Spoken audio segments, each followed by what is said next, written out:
Attention, Chicago Bears fans. Your daily reminder, the Green Bay Packers suck. What up? I'm Dan Levy.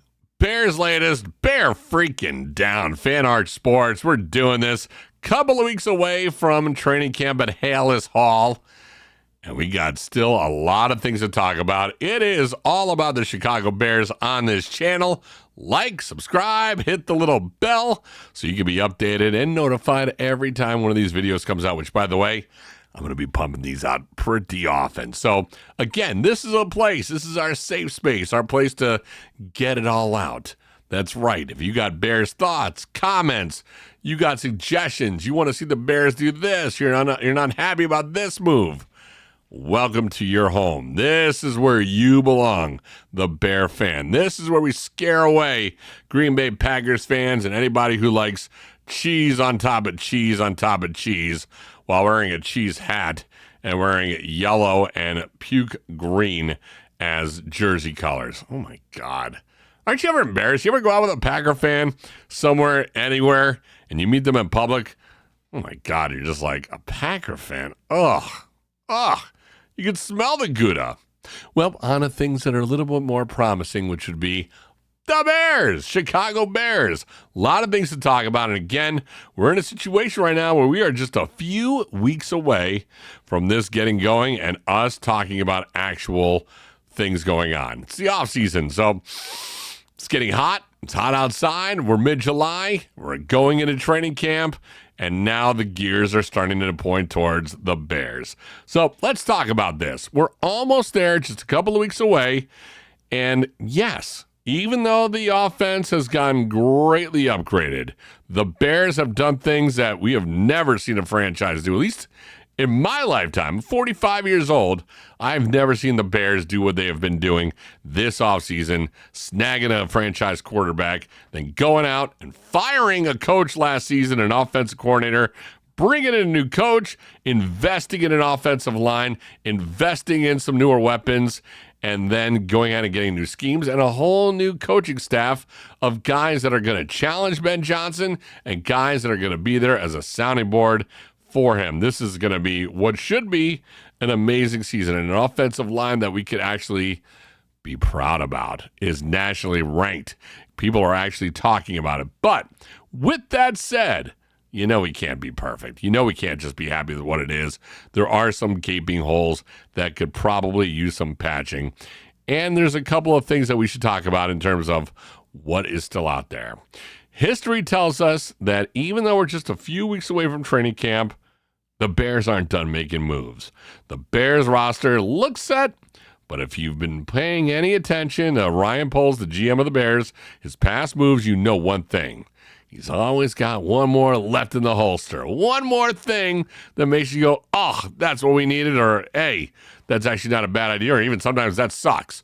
But either way, he is a man who likes to pull some moves off just before the season starts. Made key summer additions last season, like Riley Reif, and don't forget Mercedes Lewis, guys who ended up playing real snaps. So, who could be next?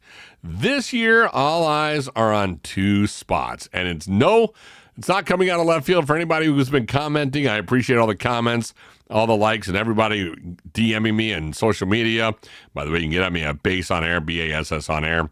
Two spots everybody wants to see get plugged up, and I've been talking about it almost ad nauseum this way.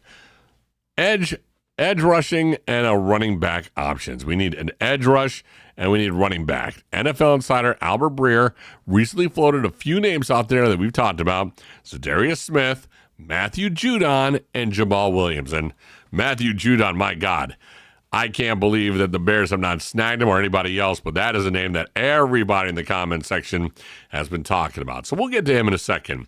But those are potential fits, not as official targets, but depending on how Cam shakes out, if Roschon Johnson or rookie Kyle Monangai don't step up behind Swift, or if there's not enough juice behind Montez Sweat and Dayo Odengbo, that's going to take me a while to figure that name out. That's I can say it in my head, but when I say it out loud, it doesn't sound the same as it does in my head. You know what I mean? All right, one of these vets could be in play, and don't forget, nobody's really sold on DeAndre Swift either. Even though it's a brand new year, I'm not completely sold on him. I'm not sure who that number one running back's going to be. So there's a couple that could make sense. First and foremost, let's talk Jamal Williams. His best year he came under Ben Johnson in Detroit, 1,000+ yards, 17 TDs. He knows the system. He's a locker room guy. And if the Bears want a reliable back behind Swift, this makes a lot of sense. And I would actually be okay if he was ahead of Swift, to be all honest. Another name being floated around, Zadarius Smith. Played for every NFC North team except the Bears. Still flashes off the edge, but reportedly wants to return to Detroit, but that could complicate things unless Ben Johnson sees value in bringing him in. And to be honest, I'm good with Zadarius Smith being a Bear, and I would mess up some things for the Lions, but if we don't end up getting him, that's okay too. The one name that everybody keeps messaging me about, my God, I've been having dreams about the name Matthew Judon. 4-time Pro Bowler, but coming off a quieter season. Not a must sign, but if depth is needed, he could still contribute rotationally. And to be honest, I'd be good with Matthew Judon. I'm good with all these guys, including Stephon Gilmore. Here's the wild card. Chicago's corner room is a young and promising area to be in, but Gilmore could be a savvy vet to round it all out. He played under DB's coach Al Harris in Dallas. So there is already familiarity. Now, of all those 4 names, what's probably next? Are we going to see these guys in a Bears uniform? Probably nothing immediate. Ryan Poles and Ben Johnson want to do the smart thing. They're going to evaluate what they already have in pads, which means what you see in training camp is what they've already made. They've already cooked the ingredients. It's already in a pot. Now they're going to cook it up and see what fits, what doesn't, what needs to be added, and what needs to be taken out. A lot of things can happen in this training camp before week 1, but that doesn't mean that Ryan Poles is done. He's got a track record. Don't be surprised if the Bears make a late splash or another edge rusher or a backup running back. Both of those could be on their way still. A veteran DB to solidify the secondary. Again, we're not really sure what's going on this season, and I'm here for it. Get your popcorn ready, like my man Terrell Owens once said. This season has yet to be written. It is quiet right now. We're going in towards training camp. A lot of things are on the bubble, but don't forget, Ryan Poles and Ben Johnson, this could be an even better tandem than Ben Johnson and Caleb Williams. They see things they don't like out there. Changes will be made, and don't be surprised if it happens just before week 1. At least that's where I'm going to go with this one, but we'll see. Could be disappointed, could be nothing, or we could be shot. I'm here for it all. Another thing we want to talk about, Yahoo Sports has come out with a offseason power rankings, and they're putting the Bears at number 15. For decades, Chicago has been what people have called the graveyard for quarterbacks. And Caleb Williams knew it, his dad knew it, and before the 2024 draft, his father made headlines saying, Chicago is where quarterbacks go to die, quote.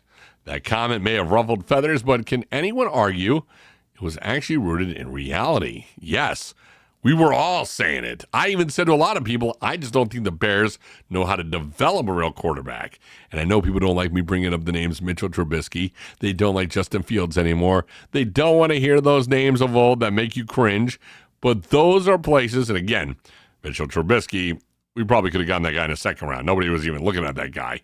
But to say the least, this was a place where quarterbacks who should be developed, who could be developed, were not. And they were turned around and spit out, yada, yada, yada. Trubisky's a backup quarterback, and Justin Fields this year will be lining up for his 3rd team on the New York Jets. And that's a place really players go to die, including quarterbacks. But we'll get to that some other time. What up, Aaron Rodgers? So the comment has definitely ruffled people out, but with just 2 Pro Bowl QBs in 60 years and 0 4,000-yard passers ever, and we just had the first 3,000 in Caleb, the Bears' history at this position is downright haunting.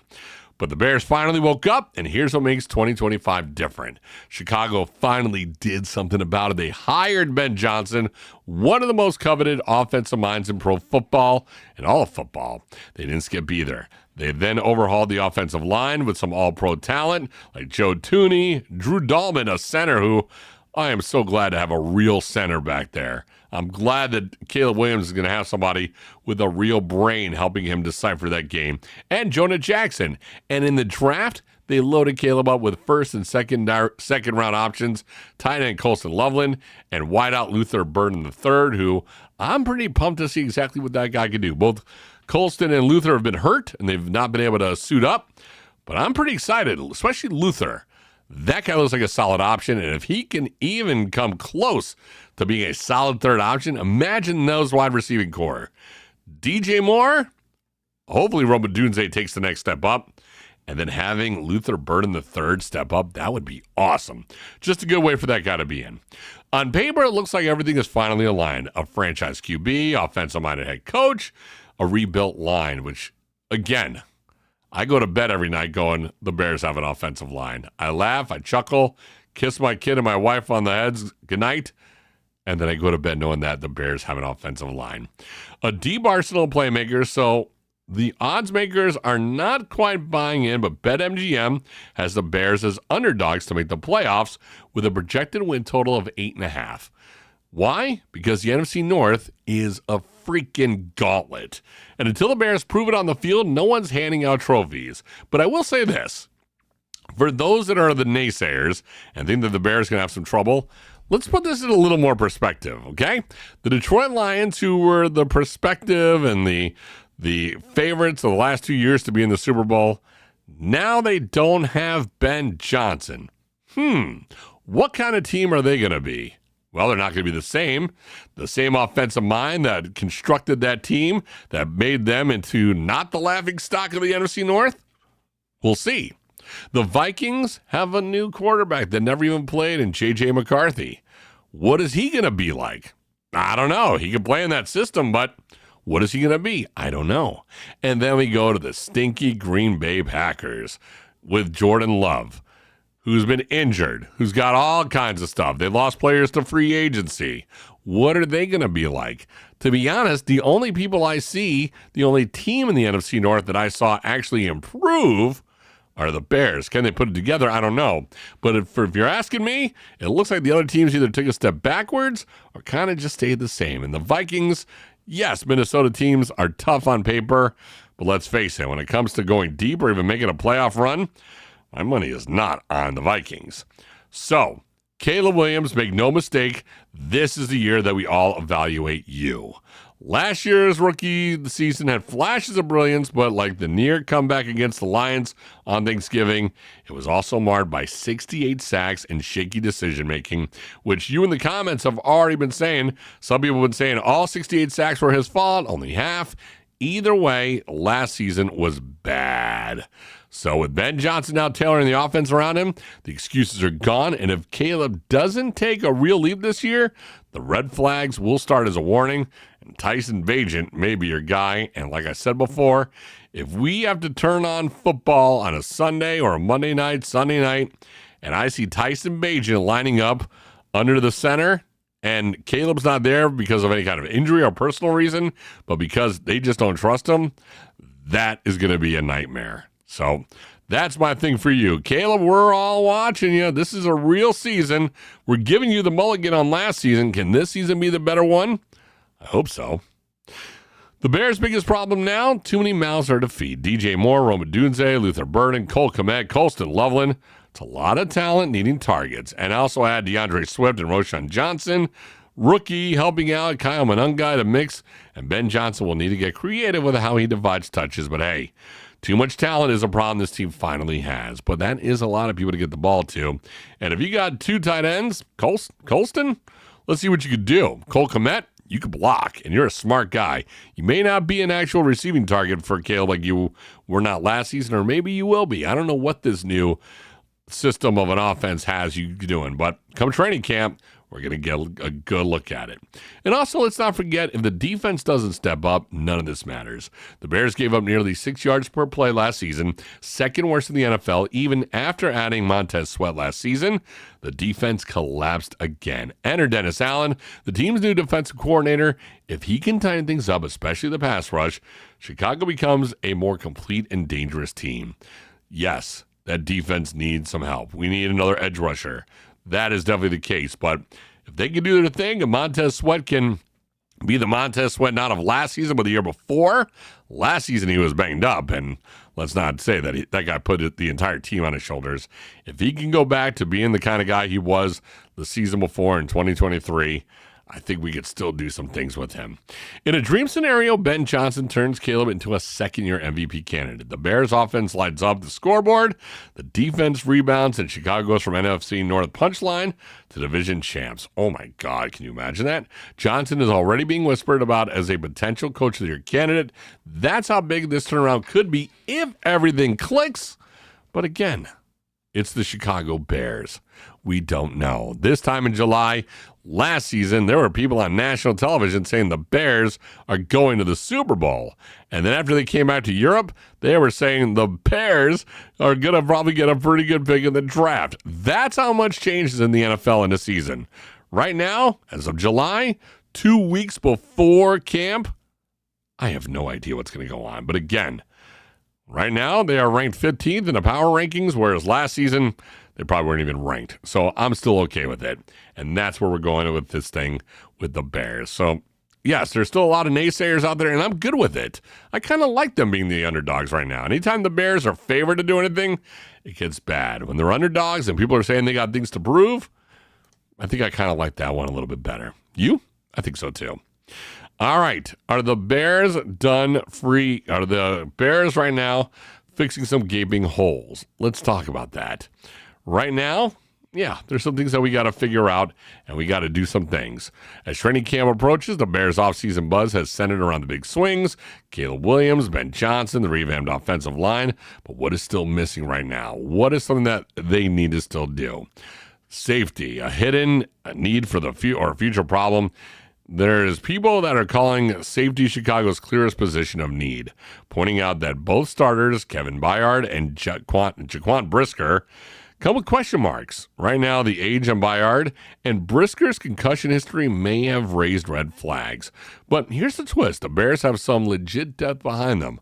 Elijah Hicks is coming off his best season with a top 40 PFF grade. Jonathan Owens ranked 4th in the league in run support among safeties. Tavarius Moore has real NFL experience, and even undrafted rookie Tasheem Johnson is seen as a project with upside. So safety really now is the issue, or more of a next season one? I would say that's probably one. The edge rusher, you've all said it, the more urgent problem.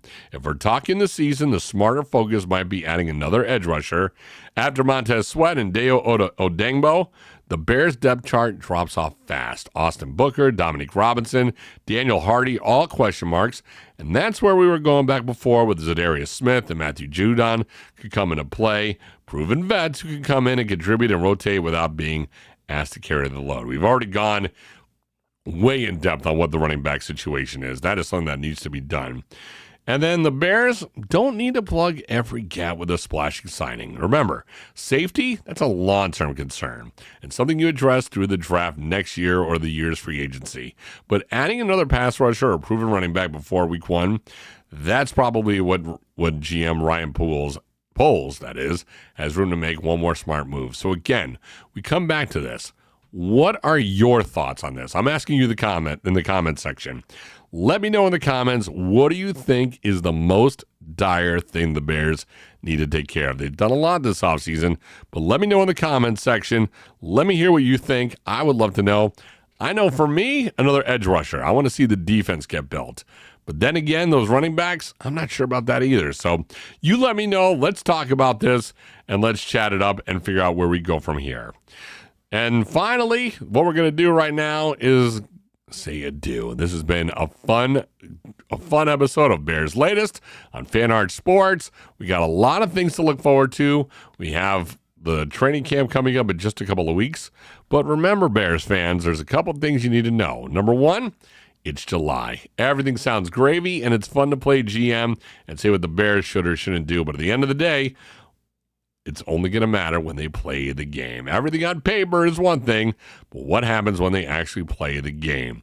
That's what we're leading towards. Let's see what happens in training camp. And again, Ben Johnson, everybody's bragging about, but that dude is also a drill sergeant mentality. So if the Bears are winning and doing good, it's all good. But we've seen the Bears when they're not doing good. And let me tell you something, that drill sergeant mentality that Ben Johnson is known for, that thing's going to get real thin, like the baseball bats for the Chicago White Sox. Follow me on social media. I'm at Bass on Air, BASS on Air. If you're in Chicago, check your radio dial. I'm all over the place. And first and last thing for you to remember, I started the show with this, and I end the show with this. Worst comes to worst, the Green Bay Packers still suck. I'm Dan Levy. It's Bears Latest, Fan Art Sports. We're doing it again. Talk to you later. Bears!